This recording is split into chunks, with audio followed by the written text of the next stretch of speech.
Dear student, कैसे हैं आप सब। मैं पूजा आपकी सोशल साइंस के एजुकेटर श्री करणी एकेडमी के इस डिजिटल प्लेटफॉर्म पे आप सभी का वेलकम करती हूँ। तो डियर स्टूडेंट, सोशल साइंस यानी सामाजिक विज्ञान, ठीक है, उसका हमें करना है विस्तार से अध्ययन। उसमें जितने भी पार्ट्स है सभी का, ठीक है, क्योंकि देखिए आपकी जो सामाजिक विज्ञान की पुस्तक है ना, बुक है, उसमें सिर्फ उसको कई भागों में आगे बांट दिया गया है, ठीक है। उसमें हमें इतिहास भी पढ़ना है, उसमें हमें नागरिक शास्त्र भी पढ़ना है ना। आपको पता होगा ये सब आपकी बुक में है, ठीक है। नागरिक शास्त्र के बाद आपको भूगोल भी पढ़ना है। ये देखिए भूगोल से हम शुरुआत कर रहे हैं, ठीक है। और भूगोल के बाद आपको अर्थशास्त्र भी पढ़ना है, ठीक है। और फिर जो आपके दो छोटे छोटे टॉपिक्स है, सड़क प्रबंधन, ठीक है ना। एक तो सड़क प्रबंधन का हो गया आपका, और जो आपका दूसरा जो छोटा टॉपिक है कौन सा है, स्वच्छता और ठोस प्रबंधन, ठीक है। ये तो देखिए आपकी जो ये सामाजिक विज्ञान की पुस्तक है, ये कितने भागों में आगे बांट दी गई है, 6 भागों में, ठीक है। हम जहाँ से शुरुआत करेंगे, हम वो पोर्शन पहले पढ़ेंगे, वो है भूगोल, ठीक है। भूगोल से हम अपना अध्ययन शुरू करेंगे। पूरा आपका जो क्वेश्चन जो ये आएगा पेपर 80 मार्क्स का आएगा, ठीक है। 80 मार्क्स से 20 मार्क्स का तो आगे आपका जो भी असेसमेंट हो जाएगा। इन 80 मार्क्स में से इतिहास आपका 20 मार्क्स का, नागरिक शास्त्र आपका 20 मार्क्स का, भूगोल और अर्थशास्त्र दोनों आपके 18-18 मार्क्स के हैं, अलग अलग है ना। भूगोल भी 18 का है और अर्थशास्त्र भी 18 का है। और सड़क और स्वच्छता और ठोस प्रबंधन आपके 2-2 मार्क्स के जो है वो सिलेबस में है। मतलब 80 में से 20 जो मार्क्स है वो इतिहास के प्रश्न वहाँ से आएंगे 20 मार्क्स के। फिर नागरिक शास्त्र मतलब पॉलिटिकल साइंस के 20 मार्क्स के क्वेश्चन, भूगोल और अर्थशास्त्र के 18-18 के, और सड़क प्रबंधन और स्वच्छता और ठोस प्रबंधन के 2-2 मार्क्स के। तो देखिए अब जब भूगोल, ठीक है, भूगोल हम शुरुआत कर रहे हैं तो हमें पता भी तो होना चाहिए ना कि कितने चैप्टर हैं और पर चैप्टर में से कितने मार्क्स के क्वेश्चन आएंगे और किस पे हमें ज़्यादा जोर देना है। देखिए स्टूडेंट, एक होता है हार्ड वर्क और एक होता है स्मार्ट वर्क। अब हार्ड वर्क करने वाले बच्चे क्या करते हैं, वेरी गुड, ये तो होना ही चाहिए, सब पढ़ेंगे, एक एक चीज़ पढ़ेंगे, चाहे वो लेंथी हो शॉर्ट हो, सब कुछ अच्छे से पढ़ेंगे। एक होता है स्मार्ट वर्क। स्मार्ट वर्क क्या होता है ना कि आप अपने आप को स्मार्टली तरीके से प्रिपेयर करते हैं एग्ज़ाम के लिए। आप वहाँ से ज़्यादा पढ़ते हैं जहाँ से ज़्यादा क्वेश्चन आने चाहिए, वहाँ थोड़ा कम ध्यान देते हैं जहाँ आपको पता है कि 1-2 नंबर के क्वेश्चन आएंगे, इन चैप्टर्स पे या यहाँ पे इतना फोकस नहीं करना है। तो वो स्टूडेंट क्या करते हैं ना, वो स्मार्ट तरीके से अपना हार्ड वर्क करते हैं, और आप सबको भी वही करना है, स्मार्ट तरीके से अपना हार्ड वर्क करना है। और इसके लिए आपको पता होना चाहिए कि कौन कौन से चैप्टर इम्पॉर्टेंट हैं, कहाँ से कितने मार्क्स के क्वेश्चन आने वाले हैं, क्या मार्किंग स्कीम है और किन सब्जेक्ट पे हमें ज़्यादा फोकस करना है। क्योंकि इस तरीके से जब हम पढ़ेंगे तो पढ़ना क्या, कौन कौन से चैप्टर्स जहाँ से ज़्यादा मार्क्स के क्वेश्चन आएंगे हम वहाँ पे ज़्यादा अच्छे तरीके से फोकस कर सकते हैं। तो देखिए भूगोल से मैंने आपको बताया कि हम भूगोल से शुरुआत करेंगे अपने सामाजिक विज्ञान के अध्ययन को। भूगोल से 18 मार्क्स के आपका जो 18 मार्क्स यहाँ से आएंगे, भूगोल मतलब 18 मार्क्स के क्वेश्चंस यहाँ से आएंगे। अब भूगोल में आगे कितने यूनिट्स है, 6 यूनिट्स है ना, 6 अलग अलग आपके टॉपिक है, जिसमें एक तो जल संसाधन, आप पहला यहाँ से शुरुआत होती है भूगोल की, ठीक है। जल संसाधन के बाद कृषि हो गया, ठीक है, खनिज संसाधन हो गया, ठीक है, ऊर्जा परियोजनाएं जो हो गई।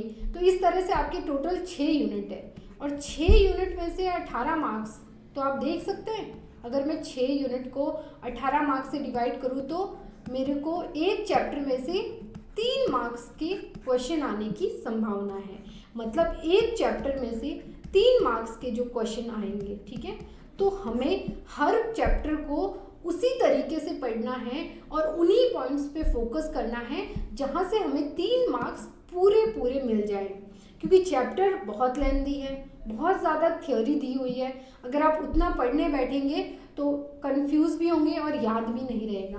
तो हम वही पढ़ेंगे जो बहुत इम्पॉर्टेंट हो और जहाँ से प्रीवियस में भी क्वेश्चन आए हैं और जो क्वेश्चन आने की जहाँ से संभावना है वो ज़्यादा है।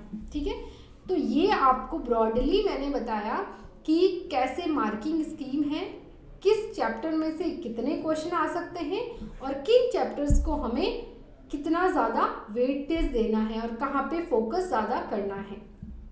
तो हम भूगोल से अभी शुरुआत कर रहे हैं। हम इसके जो 6 चैप्टर है, 6 यूनिट्स हैं, उन्हें 1 बाय 1 करके पहले अध्ययन करेंगे सारा। ठीक है, ताकि किसी भी चैप्टर में से हमारे 3 मार्क्स कोई नहीं ले जाए, वो हमें पूरे मिले। भूगोल के बाद हम देखेंगे कि हम इनमें से कौन सा और जो आपका टॉपिक है वो उठाएं या किस सब्जेक्ट का टॉपिक उठाएं आप। तो अब हम शुरुआत करते हैं अपने जो भूगोल का जो अध्याय 8 है, आपकी बुक में चैप्टर 8 है, लेकिन भूगोल का ये पहला चैप्टर है, जल संसाधन, वाटर रिसोर्सेज। ठीक है, सबसे पहले तो कि वाटर रिसोर्सेज जो लिखा है, जल संसाधन, इसमें संसाधन से क्या मतलब है, संसाधन किसे कहते हैं, या ये क्वेश्चन आ सकता है 1 मार्क्स का कि संसाधन से आप क्या समझते हैं, क्या तात्पर्य है, या इस तरह का। देखिए संसाधन क्या होता है, ठीक है, ध्यान से सुनिएगा कि मानव, हम ह्यूमन बीइंग जो है, हम जब किसी भी पदार्थ का या किसी भी चीज़ का जब उपयोग करते हैं अपने आगे डेवलपमेंट के लिए, अब स्वयं को आगे विकसित करने के लिए हम जिस पदार्थ या जिस चीज़ का आगे उपयोग करना शुरू कर देते हैं, वो हमारे लिए क्या बन जाती है, संसाधन बन जाती है। ठीक है, अब आप कैसे समझेंगे कि ये पेन है, ठीक है, ये पेन एक संसाधन है मेरे लिए भी। कैसे, क्योंकि मैं इससे लिख रही हूँ और आप इससे समझ रहे हैं, तो जब मैं लिख रही हूँ ताकि आप उसे अच्छे से समझ सकें, और आप जब अच्छे से समझेंगे तो आप उसे एग्जाम में अच्छे से लिखेंगे। तो ये पेन हमारे लिए क्या हो गया, ये पेन एक रिसोर्स हो गया, ये एक संसाधन हो गया। ये जब तक इस टेबल पे पड़ा था तब तक इसका कोई यूज़ नहीं था, तब तक ये संसाधन नहीं था। लेकिन जैसे ही मैंने आपको समझाने के लिए इस पेन का उपयोग करना शुरू कर दिया तो एक संसाधन में परिवर्तित हो गया। ठीक है, ये संसाधन बन गया।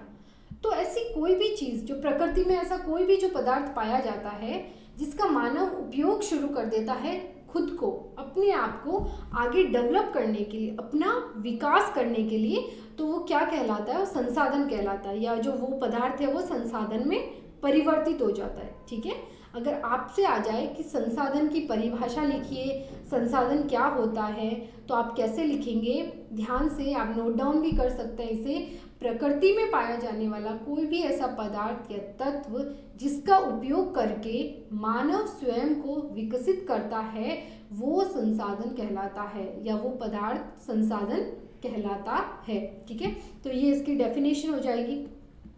अब संसाधन के आगे यहाँ लिखा है जल, जल संसाधन, मतलब जल को हमें संसाधन के रूप में पढ़ना है कि जल संसाधन कैसे है। ठीक है, देखिए संसाधन आपने समझ लिया क्या होता है, अब जल संसाधन कैसे है, और इस चैप्टर में हमें और क्या क्या पढ़ना है कि जल का प्रबंधन कैसे करना है, ये देखेंगे हम।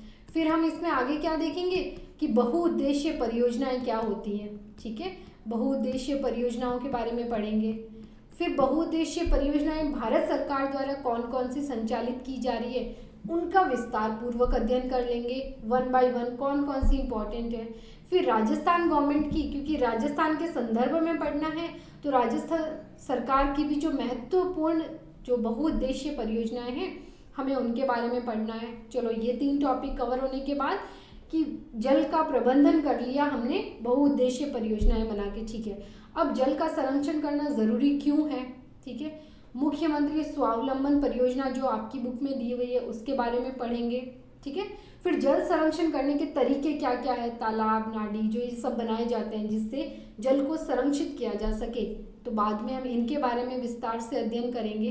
तो इस चैप्टर में आपको जल से रिलेटेड, जल संसाधन को संरक्षण, प्रबंधन, क्या उद्देश्य हैं, कैसे किया जाता है, इन सब के बारे में आपको विस्तार पूर्वक अध्ययन करना है। ठीक है, तो संसाधन हमने देख लिया, जल को संसाधन के रूप में इस चैप्टर में हमें पढ़ना है। ठीक है, चलिए आइए शुरू करते हैं परिचय से कि क्या है जल। प्रकृति की अनुपम देन है और समस्त क्रियाओं को गति प्रदान करती है। ठीक है, अब ये इंपॉर्टेंट पॉइंट है जो हमें पढ़ना है कि पृथ्वी के धरातल पर 71%, ध्यान से कितना परसेंट, 71% तो वाटर है और 29% क्या है, स्थल है। देख पा रहे हैं इसमें ये जो सर्कल बना हुआ है, ये जो डायग्राम, ये तो जल का है, ठीक है। बाकी पूरी पृथ्वी में 71% क्या है आपका जल है और 29%, 29% स्थल का भूभाग है, ठीक है। अब आप बोलेंगे मैम 71% जल है तो फिर जल की प्रॉब्लम कैसे है, इसको प्रबंध करना क्यों ज़रूरी है। तो आगे क्या लिखा है, इस जो 71% जो जल जो पूरी पृथ्वी पे पाया जाता है, इसका 97%, ध्यान से समझना, मैं इस 71% की बात कर रही हूँ, इसका जो 97% है वो क्या है, खारा है, खारा जल है वो, मतलब वो मानव उपयोग नहीं कर सकता क्योंकि उसमें कुछ हानिकारक पदार्थ होते हैं, तो वो खारा जल हो गया। पीने योग्य या जिसे हम कह सकते हैं स्वच्छ जल, जिसे हम उपयोग कर सकते हैं, वो कितना है, वो 3% ही है, जिसे हम पूरी दुनिया जिसे प्रयोग कर रही है, 3% जल ही है शुद्ध जल जिसे बोलते हैं, ठीक है। ये 71% का डिस्ट्रीब्यूशन है, 97% तो खारा जल और 3% आगे क्या है, शुद्ध जल है, ठीक है। ये देखिए ये जो डायग्राम बना हुआ है, ये 97% जो ब्लू कलर में आपको दिखाई दे रहा है, ये तो कैसा है, महासागरों में पाया जाने वाला खारा जल है, जो 5 विस्तृत महासागरों में फैला हुआ है। कौन कौन से 5 महासागर हैं पृथ्वी पे, आप बताइए कौन कौन से हैं। तो आप कहेंगे मैम पहला तो प्रशांत महासागर हो गया, पश्चिमी और पूर्वी प्रशांत महासागर, फिर अटलांटिक महासागर हो गया, फिर हिंद महासागर हो गया, ठीक है, हमारा आर्कटिक और अंटार्कटिक जो महासागर हो गए। तो ये 5 महासागरों में 71% जल है जो ये फैला हुआ है, ठीक है। लेकिन इसका जो 97% है ये तो क्या है, खारा है, 3% ये जो शुद्ध जल है। और ये जो 3% है, ये देख पा रहे हैं, ये रेड कलर में जो है, ये किस प्रकार से विभाजित है, देखिए इस 3% का भी आगे 69% जो है वो तो बर्फ के रूप में जमा हुआ है। ग्लेशियर्स हो गए, जैसे हिमालय हो गया, ऊंची ऊंची चोटियाँ जहाँ बर्फ जमा रहता है, तो 69% मतलब लगभग 70% के आसपास तो बर्फ के रूप में जमा हुआ है, इस शुद्ध जल का भी, इस 3% का भी। अंडरग्राउंड वाटर जो पृथ्वी के नीचे पाया जाता है, ठीक है, भूभाग में, ठीक है, भूमिगत जल के रूप में कितना है, तो ये देखिए 30% जो ज़मीन के नीचे है। और अन्य रूपों में जो पाया जाता है, जो नदी, तालाब, जो अदर वाटर के जो रिसोर्स के जो अलग अलग जो है, उसमें कितना है, सिर्फ 1% है अन्य में, ठीक है। तो ये शुद्ध जल कहाँ कहाँ डिस्ट्रीब्यूट है, हिमालयों के रूप में, बर्फ के रूप में है 69%, भूमिगत जल के रूप में है 30% और 1% अन्य में है, ठीक है। ये 3% का विस्तार से बताया हुआ है, ठीक है, जो शुद्ध जल है। तो अब आप देखिए कि कितना कम है, पहले ही 3% है, उसमें से आधा तो जमा हुआ है बर्फ के रूप में, ठीक है, भूमिगत जल के रूप में 30% और अन्य रूप में कितना है, अन्य जो 1% है, जो नदी तालाबों में जो छोटे छोटे जो होते हैं ना वाटर के जो स्टोरेज, वहाँ पे पाया जाता है।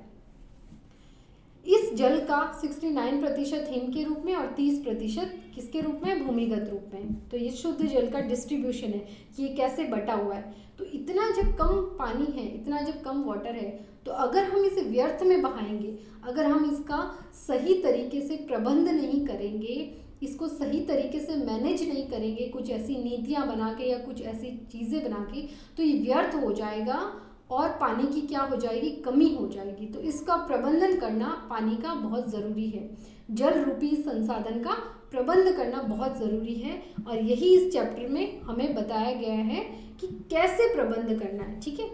अब आगे देखते हैं हम कि जल का प्रबंधन पहले तो क्यों ज़रूरी है, फिर कैसे किया जाता है, प्रबंधन का अर्थ क्या है, क्योंकि 1 नंबर का क्वेश्चन यहाँ से आ सकता है कि जल प्रबंधन का क्या अर्थ है या जल प्रबंधन से आप क्या समझते हैं।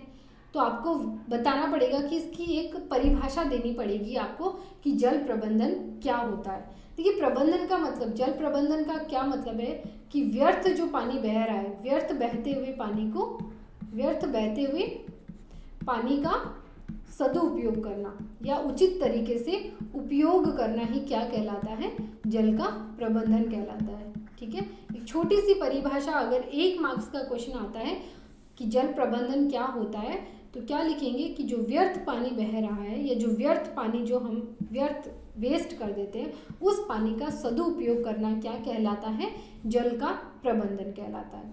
जैसे मान लीजिए किसी भी पहाड़ से एक नदी निकल रही है, ठीक है। अब इस नदी निकलती निकलती ये आसपास के भूभाग से होकर जैसे ये समुद्र आ गया और समुद्र में गिर जाती है, और आपको पता है कि समुद्र में तो खारा पानी होता है, भले ही इस नदी का पानी शुद्ध हो, मीठा जल हो, लेकिन जैसे ही समुद्र में मिलेगी इसका भी कैसा हो जाएगा? पानी खारा। तो ये व्यर्थ पानी बहता हुआ कहाँ जा रहा है? समुद्र में, और इसका कोई प्रयोग ही नहीं हो रहा है, इतना जो शुद्ध जल है। लेकिन अगर हम इसके ऊपर कुछ बांध बना दें, ठीक है, इससे कुछ नहरें निकाल लें और आसपास के इलाकों में पेयजल सिंचाई के लिए उपलब्ध करा दें, तो हमने क्या किया? हमने इस व्यर्थ बहते हुए पानी का सदुपयोग कर लिया, अच्छी जगह हमने इसका उचित उपयोग कर लिया अपनी पानी की समस्या, पीने की समस्या को दूर करने के लिए, पेयजल आपूर्ति के लिए, या आप कह सकते हैं कि सिंचाई के लिए, ठीक है। तो जब इस पानी का उपयोग हो रहा है तो इस जल का क्या कर दिया गया? प्रबंधन कर दिया गया, और यही क्या कहलाता है? जल प्रबंधन कहलाता है, ठीक है। देखिए क्या लिखा है कि देश में आज़ादी के बाद बहुत सारी पंचवर्षीय योजनाएं, पंचवर्षीय योजनाएं मतलब ऐसी योजनाएं जो 5 वर्षों के लिए, ठीक है, 5 वर्षों के अंतराल में बनाई जाने वाली योजनाएं कौन सी होती है? पंचवर्षीय योजनाएं। जैसे पहली बनी थी 1951 से 55, ठीक है, फिर 56 से, ऐसे 5-5 सालों के अंतराल में, ठीक है, के माध्यम से बहुउद्देशीय, कौन सी? बहुउद्देशीय जल परियोजनाएं आरंभ की गई, जिनसे बाढ़ और सूखे की समस्या से बचाव होने लगा। वहीं बिजली, पेयजल आपूर्ति, सिंचाई, मछली पालन, पर्यावरण का संरक्षण, इन सब में क्या हुआ? सहयोग हुआ। इन बहुउद्देशीय परियोजनाओं या इन बहुउद्देशीय जल परियोजनाओं से क्या हुआ? देश को लाभ हुआ, और इसीलिए देश के जो फर्स्ट प्राइम मिनिस्टर जी, जो प्रथम प्रधानमंत्री नेहरू जी ने इन बहुउद्देशीय परियोजनाओं को क्या कहा है? आधुनिक भारत का मंदिर, ठीक है, टेम्पल्स ऑफ मॉडर्न इंडिया।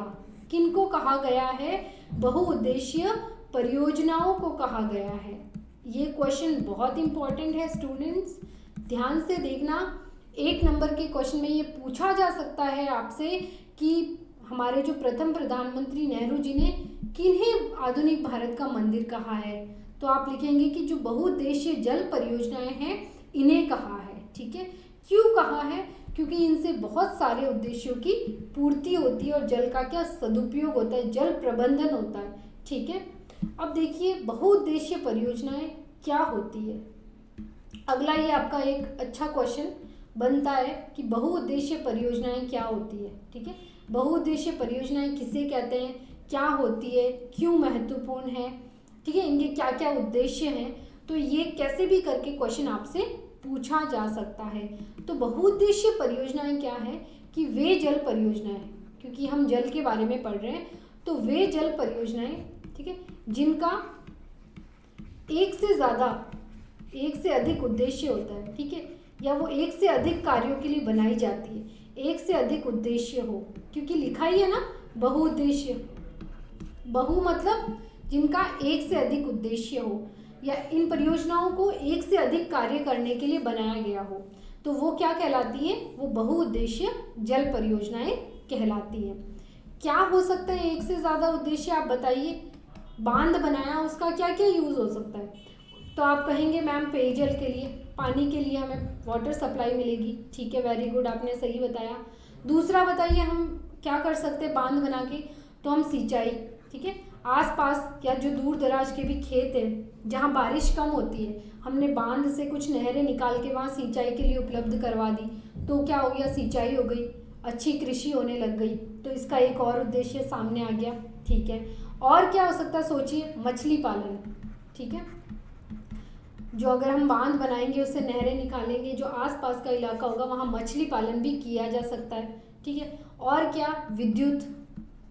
विद्युत उत्पादन भी किया जा सकता है इन बहुउद्देशीय जल परियोजनाओं से। इनको रोक के जो बांध बनाए जाते हैं, ठीक है, उससे जब पानी निकलेगा तो वो तेज गति से निकलेगा, तो वहाँ नीचे टरबाइन लगा के हम विद्युत भी उत्पन्न कर सकते हैं। तो इसका एक और कार्य हमारे सामने आ गया कि ठीक है हम विद्युत बना सकते हैं। तो पेयजल हो गया, सिंचाई हो गया, मछली पालन, विद्युत, मनोरंजन के लिए आसपास में पार्क्स वगैरह बना दिए जहाँ मतलब एक अच्छा सा दृश्य बन गया देखने का, तो मनोरंजन के लिए भी इन परियोजनाओं का एक उद्देश्य होता है। ठीक है, पर्यावरण का संरक्षण, ये देखिए यहाँ लिखा है, क्योंकि क्या हो जाएगा ना कि जहाँ बाढ़ आ रही है वहाँ बाढ़ नहीं आएगी, क्योंकि वहाँ के पानी को हमने जहाँ सूखा पड़ रहा था वहाँ के पानी तक पहुँचा दिया, तो दोनों जगह बैलेंस हो जाएगा, तो पर्यावरण के संरक्षण में भी सहयोग मिलेगा। तो इस तरह इन बहुउद्देशीय परियोजनाओं के एक से अधिक उद्देश्य होते हैं। ठीक है, ये एक उद्देश्य के लिए नहीं बनाई जाती, तो इन्हें बहुउद्देशीय परियोजनाएं कहते हैं। और ये किसके द्वारा लागू की गई, तो पंचवर्षीय योजनाओं के माध्यम से इन्हें लागू किया गया। और इन्हीं सब कारणों के कारण नेहरू जी ने इन्हें क्या कहा है, आधुनिक भारत का मंदिर कहा है। ठीक है, समझ में आया आपको जल प्रबंधन क्या होता है। ठीक है, जल प्रबंधन कैसे किया जाता है, या इसको करने के लिए बहुउद्देशीय परियोजनाएं लाई गई। इन्हीं परियोजनाओं को नेहरू जी ने आधुनिक भारत का मंदिर कहा। फिर बहुउद्देशीय परियोजनाएं होती क्या हैं, इनके उद्देश्य क्या हैं, और इनके जो मल्टीपल बहुउद्देशीय कौन कौन से कार्य हैं जो इनसे पूरे किए जा सकते हैं, तो इसमें हमने ये पढ़ा। अब आपका चाहे क्वेश्चन जल प्रबंधन का आए, बहुउद्देशीय परियोजनाओं का आए, आप आराम से आंसर कर सकते हैं। ठीक है, भारत में इन परियोजनाओं का संचालन राज्यों और केंद्र सरकार के माध्यम से किया जाता है।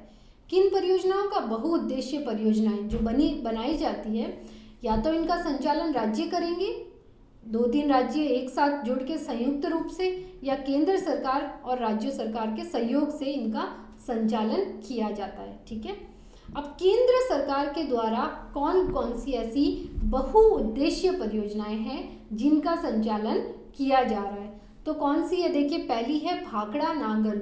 ठीक है, भाखड़ा नागल जो बहुउद्देशीय परियोजना है, ये है सतलज नदी पे है, हिमाचल में है, इसका आगे हम विस्तार से अध्ययन करेंगे। फिर रिहंद परियोजना, दामोदर परियोजना दामोदर नदी पे है, हीराकुंड जो महानदी पे है, कोसी नदी परियोजना कोसी नदी पे, टिहरी उत्तराखंड में, तो इन सब का क्रियान्वयन केंद्र सरकार द्वारा किया जा रहा है। फिर राज्य सरकार द्वारा किन का संचालन किया जा रहा है, पहली है चंबल परियोजना, कौन सी है, चंबल, और ये किसकी है, मध्य प्रदेश और राजस्थान की संयुक्त परियोजना है। ठीक है, नेक्स्ट है नागार्जुन सागर परियोजना, ये देखिए आंध्र प्रदेश नामक राज्य की है ये परियोजना। तो इस तरह कुछ परियोजनाएं, बहुउद्देशीय परियोजनाएं जो है वो केंद्र सरकार संचालित करती है, और कुछ जो है वो राज्य सरकार। अब यहाँ से कैसे क्वेश्चन आ सकता है कि उन परियोजनाओं के नाम बताइए, बहुउद्देशीय परियोजनाओं के नाम जिनका संचालन केंद्र सरकार द्वारा किया जा रहा है, तो आपको ये 2-3 नाम याद रखने हैं। फिर इसी तरह राज्य सरकार के द्वारा चलाई जाने वाली परियोजनाओं के भी नाम याद करने हैं, जैसे इसमें माही बजाज सागर आप और ले सकते हैं। ठीक है, जैसे ये हो गया, ये भी एक परियोजना है माही बजाज सागर परियोजना। तो इस तरह आपकी बुक में और भी दी हुई है, यहाँ मैंने 2-3 ही लिए क्योंकि इतना ही पूछा जाता है, आपको जो इजी लगे जिसका नाम आप वो याद कर सकते हैं। ठीक है, तो चलिए शुरुआत करते हैं हमारी जो पहली परियोजना बहुउद्देशीय परियोजना है उससे। ठीक है, और ये केंद्र सरकार द्वारा संचालित है, क्या नाम है इसका, भाखड़ा नागल परियोजना। ठीक है, बहुउद्देशीय परियोजना है ये भाखड़ा नागल परियोजना। देखिए, शुरू करने से पहले मैं आपको बता दूं कि हर परियोजना के 4 या 5 मुख्य पॉइंट्स हैं जो हमें देखने हैं। अगर आपके एग्जाम में भी आ जाए तो आपको ये 4 या 5 पॉइंट्स याद रखने बहुत ज़रूरी है। कौन कौन से, तो देखिए पहला तो कि किस नदी पे बनी हुई है ये परियोजना, कौन सी रिवर पे। ठीक है, कोई ना कोई परियोजना या बांध बनाएंगे तो किसी न किसी नदी पे ही बनाएंगे। ठीक है, तो पहले तो आपको उस परियोजना में कौन सी नदी किस पे बना हुआ है वो याद करना है। फिर स्थान, कि ये जो बांध बना हुआ है या ये परियोजना है किस देश किस राज्य में है। ठीक है, कौन सा राज्य, स्थान याद करना है।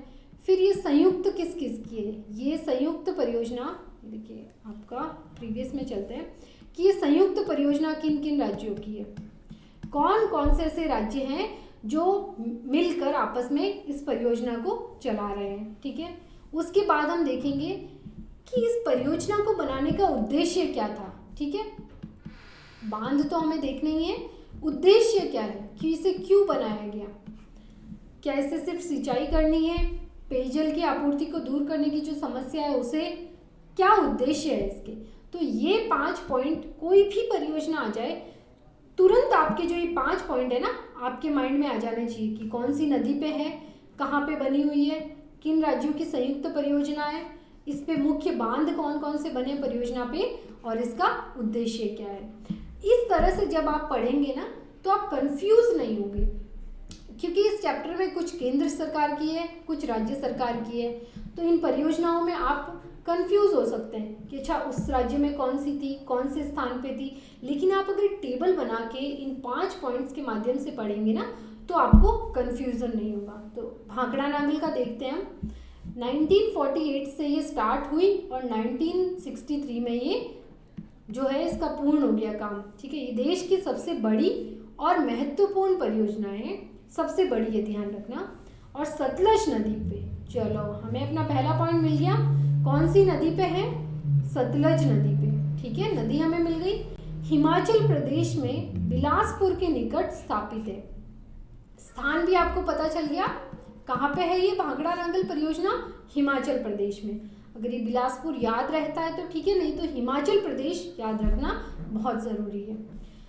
यह पंजाब, हरियाणा और राजस्थान की संयुक्त परियोजना है। देखिए 3 राज्य है इसमें, पंजाब, हरियाणा और राजस्थान। ठीक है, तो पंजाब, हरियाणा और राजस्थान की क्या है ये संयुक्त परियोजना, मतलब इन राज्यों ने मिलके इस परियोजना में भागीदारी की है ताकि तीनों राज्यों को जो सिंचाई के लिए, पेयजल के लिए पानी मिल सके। ठीक है, इसका उद्देश्य क्या है? देखिए इसका उद्देश्य क्या है, सतलज तथा यमुना के जो बीच के इलाके हैं वहाँ सिंचाई, विद्युत और पेयजल की आपूर्ति के द्वारा आर्थिक विकास करना। क्या करना? इकोनॉमिक डेवलपमेंट करना। इकोनॉमिक डेवलपमेंट कैसे होता है किसी भी परियोजना से? आप खुद सोचिए, अगर किसी भी नदी पे कोई बांध बनाए तो आसपास के लोगों को रोजगार प्राप्त होगा। ठीक है, आसपास के जगह पे जब विद्युत ग्रह, पावर हाउस या वहाँ पे बिजली बनाने के टरबाइन वगैरह लगेंगे तो वहाँ पे क्या जो रोड की फैसिलिटी है वो भी इम्प्रूव होगी। ठीक है, आसपास जो इकोनॉमिक डेवलपमेंट, जो इलाका पहले पिछड़ा था अब उसे विकसित कर दिया जाएगा, क्योंकि वहाँ पे एक परियोजना बन गई है और उसके लिए अलग अलग उद्देश्यों की पूर्ति के लिए उसका विकास किया जाएगा उस आसपास के एरिए का। तो इससे क्या होता है? आर्थिक विकास होता है। ठीक है, अब इस योजना के तहत 2 बांध बनाए गए। कितने बांध हैं? 2 बांध, जो पंजाब के अंबाला जिले में बनाए गए। पहला कौन सा है?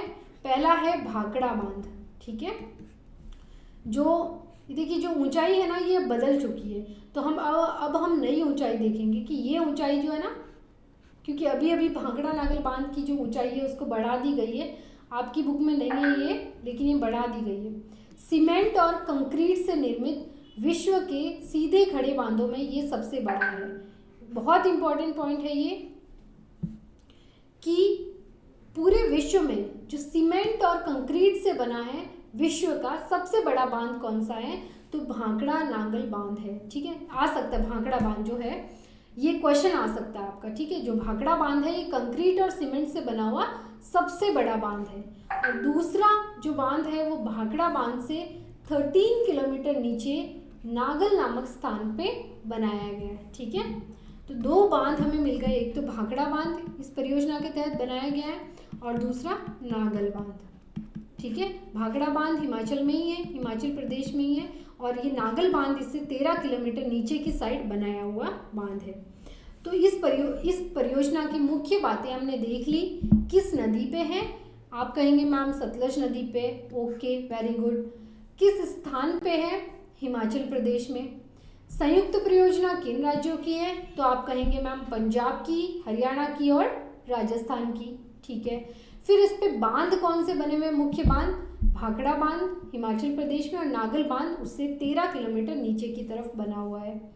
और किन उद्देश्यों की पूर्ति के लिए इसे बनाया गया है? आर्थिक विकास करने के लिए, पेयजल आपूर्ति के लिए, सिंचाई के लिए। अगर आपको देखिए स्टूडेंट, बहुउद्देशीय परियोजनाओं के उद्देश्य आपको याद है ना, तो अगर आप वो किसी भी परियोजना के अंदर लिखेंगे वो गलत नहीं होगा, क्योंकि हम क्या पढ़ रहे हैं? हम बहुउद्देशीय परियोजना ही तो पढ़ रहे हैं ना, तो हम वो उद्देश्य किसी भी परियोजना में डाल सकते हैं। तो पहली परियोजना आपकी खत्म होती है। दूसरी कौन सी, देखिए मैप से देख लेते हैं पहले हम। ये रहा हिमाचल प्रदेश, ये रहा पंजाब, ठीक है, और कौन सा था, राजस्थान, हरियाणा, ये रहा।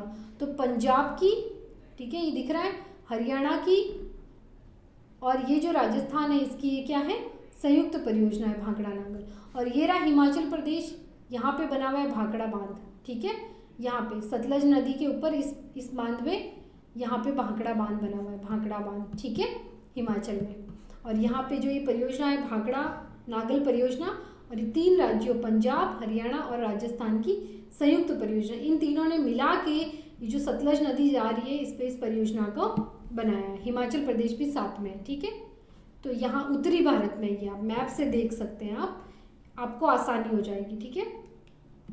अगली देखते हैं, अगली बहुउद्देशीय परियोजना कौन सी है, दामोदर घाटी परियोजना। कौन सी है, दामोदर घाटी परियोजना। फिर से वही पॉइंट हमें डिस्कस करना है, नदी कौन सी है, स्थान कहाँ पे है, ठीक है, फिर ये संयुक्त परियोजना किसकी है, किन किन राज्यों ने मिला के इस परियोजना को बनाया है, फिर आ जाएगा बांध, और फिर आ जाएगा हमारा उद्देश्य क्या है। तो यही 5 पॉइंट हमें पढ़ने हैं, ठीक है। शुरू करते हैं, हमारी दूसरी परियोजना क्या है, देखिए, स्वतंत्र भारत की पहली महत्वपूर्ण परियोजना दामोदर घाटी, सॉरी भाखड़ा नागल क्या थी, सबसे बड़ी परियोजना थी भारत की, लेकिन पहली स्वतंत्र भारत की पहली कौन सी है, दामोदर घाटी। ये पश्चिमी बंगाल और झारखंड की क्या है, संयुक्त परियोजना है। इसे पश्चिमी बंगाल की शोक, मतलब जिसे दुख का कारण माने जाने वाली नदी कौन सी, दामोदर नदी पे 1948 में बनाया गया, स्टार्ट किया गया। यह नदी पश्चिमी बंगाल में मार्ग परिवर्तन, अपरदन, बाढ़ के लिए क्या कुख्यात है, मतलब इसको अच्छा नहीं माना गया क्योंकि ये बहुत ज़्यादा क्या करती है, तबाही मचाती है पश्चिमी बंगाल में। छोटा नागपुर से निकल के ये बिहार और झारखंड से बहती हुई पश्चिमी बंगाल में हुगली नदी में आके मिल जाती है। फिर ये बराकर, बोकारो और जो कोनार है इसकी सहायक नदियां हैं, ठीक है।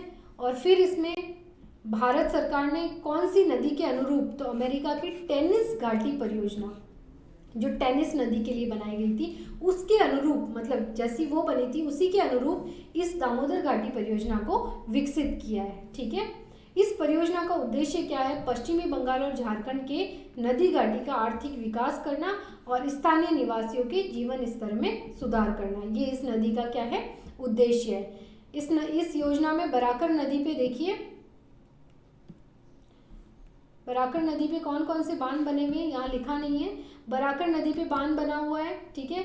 और जो आपका ये जो साथ में जो सहायक नदियाँ हैं, बोकारो और कोनार नदियाँ, यहाँ पे भी बांध बने हुए हैं। तो अगले में हम देखेंगे जो मुख्य बांध कौन कौन से हैं, ठीक है, इस पे जो बने हुए हैं।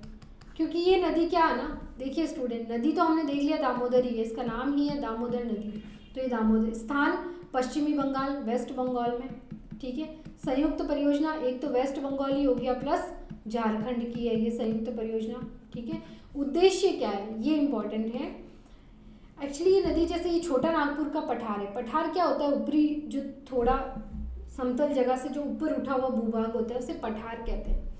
अब कोई नदी आ रही है, पठार से होके जब गुजरेगी तो उसकी गति में क्या होगा, परिवर्तन, उसकी गति तेज हो जाएगी, और जब वो तेज गति से आगे बढ़ती है पश्चिमी बंगाल की ओर तो अपना वो मार्ग परिवर्तन कर देती है, जिससे कहीं जगह पे बाढ़ आ जाती है और तबाही मच जाती है।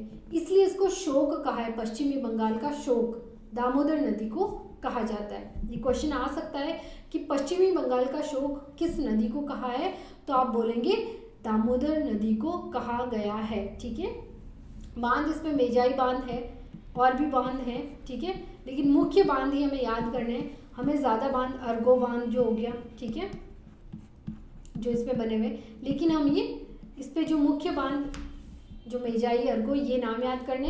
मेन इसका उद्देश्य पूछा जा सकता है क्योंकि अपरदन हो रहा है बाढ़ से, ठीक है, मार्ग परिवर्तन की वजह से जो नुकसान हो रहा है उन सबको रोकने के लिए इस परियोजना को बनाया गया।